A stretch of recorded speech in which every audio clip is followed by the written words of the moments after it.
Go.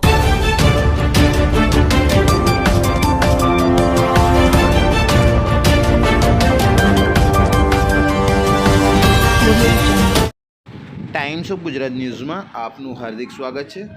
વાત કરીશું આજના મુખ્ય સમાચારની. વડોદરા શહેરના વાઘોડિયાના ફલ્લોડ ગામમાં મોડી રાત્રે દીપડો ઘૂસી આવતા ભારે ફફડાટ. ઘરની બહાર ફળિયામાં બેઠેલા બે પુરુષો પર દીપડાએ અચાનક હુમલો કર્યો હતો. દીપડાના નહોર વાગતા બંને ઇજાગ્રસ્તોને માથા અને હાથના ભાગે ગંભીર ઇજાઓ પહોંચી હતી.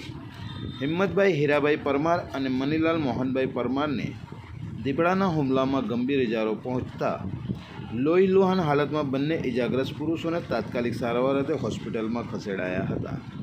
હિંસક દીપડો રહેણાંક વિસ્તારમાં ત્રાટકતા સ્થાનિક રહીશોમાં ભયનો માહોલ વ્યાપ્યો છે. ગ્રામજનોએ એકઠા થઈ બૂમાબૂમ અને દેકારો મચાવતા આખરે દીપડો ત્યાંથી ભાગી છૂટ્યો હતો. વન્ય જીવનમાં ગામમાં ઘૂસી જતા ફલોડ ગામના લોકો ફફડાટ અને ડરના ઓઠા હેઠળ જીવવા મજબૂર.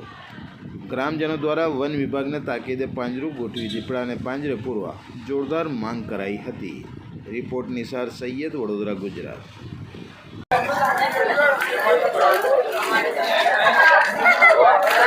If you like this video, then like, share and subscribe to Mirror Now.